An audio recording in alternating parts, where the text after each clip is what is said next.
राम राम.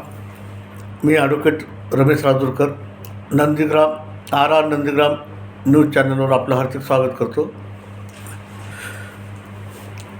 आजच्या जो विषय आहे तो आहे वक्फ बोर्ड. आपल्याला माहितीच आहे की वक्फ बोर्डाबाबत यवन समाज खूप ॲग्रेसिव्ह झालेला आहे. त्यांच्या सभा भरत आहेत, आम्ही धमक्या देत आहेत. आपल्या माहितीसाठी आपल्या संविधानामध्ये वक्फ बोर्डाबद्दल कोणताही उल्लेख नाही. हे जवाहरलाल नेहरू, आपले आवडते माजी पंतप्रधान कैलासवासी, यांनी करून ठेवलेलं हे एक होतं बरं आपल्या नशिबाला. त्या 370 कलममध्ये 34 ॲड केलं होतं जम्मू काश्मीरच्या. ते संविधानात नव्हतं, ते नंतर ॲड केलं होतं. ते 34 म्हणजे काय होतं की जम्मू काश्मीरमध्ये तिथलच्या नागरिकांशिवाय कोणीही मालमत्ता खरेदी करू शकत नव्हतं. मोदींच्या कार्यकाळामध्ये 370 आणि 34 हे रद्द झालेले आहेत. तसंच हा वक्फ बोर्ड जो कायदा आहे हा जगातल्या 56 मुस्लिम राष्ट्रामध्ये वक्फ बोर्ड नाही आहे. भारताच्या संविधानामध्ये वक्फ बोर्ड नाही आहे. वक्फ बोर्ड हे काँग्रेसनं मतांसाठी करून ठेवलेली, आपल्यासाठी त्रासदायक प्रकार करून ठेवला भारतात. हिंदू समाजासाठी फक्त यवन समाजाची मतं मिळावेत यासाठी करून ठेवलेलं हे प्रोव्हिजन होतं. आणि येत्या अधिवेशनामध्ये वक्फ बोर्ड रद्द करणार, वक्फ बोर्डामध्ये अमेंडमेंट करणार अशा प्रकारचा केंद्र सरकारचा एक बिल येत आहे. ते बिल 100% रद्द होणार आहे या अधिवेशनामध्ये. पण अधिवेशनात हे रद्द झाल्यानंतर यवनांनी सांगितले की आम्ही रस्त्यावर उतरू. त्यामुळे मोठ्या प्रमाणामध्ये अंतर्गत दुफळी, गृहयुद्ध होण्याची दाट शक्यता आहे. याची एक झलक म्हणून म्हटलं तर आपण पाहावं, उत्तर प्रदेशमध्ये संबल हे गाव आहे जे 4 दिवसापासून तिथं त्यांनी आच्छाद मांडला आहे. पोलिसांवर अटॅक करण्याचा प्रयत्न केला आणि त्या ठिकाणी 4 लोक मृत्यू पावले.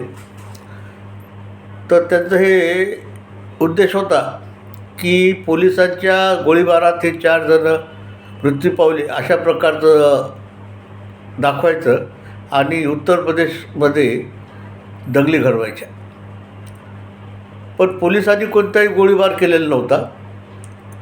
यात यवन समाजाच्या 2 गटांनी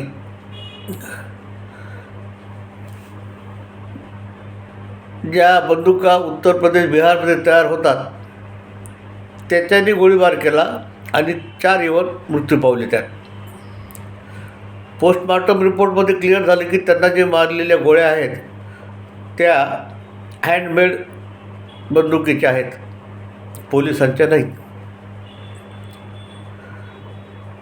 आपणा सर्वांना एक वक्फ बोर्डबद्दल माहिती असावी म्हणून हा एपिसोड केलेला आहे. आणि या वक्फ बोर्डाच्या नावाखाली त्यांनी कुठेही क्लेम केलं सुरू केले. जे 1400 वर्षापूर्वी या यवन समाजाचा स्थापना झाली त्याच्यापूर्वीचे जे आपले मंदिर आहेत त्यावरसुद्धा यांनी आज हक्क सांगायला सुरुवात केली की आपलं वणीचं जे देवीचं मंदिर आहे त्याच्यावरसुद्धा त्यांनी क्लेम केला की जो डोंगर आहे तो आमचा आहे, वक्फ बोर्डाचा आहे म्हणून.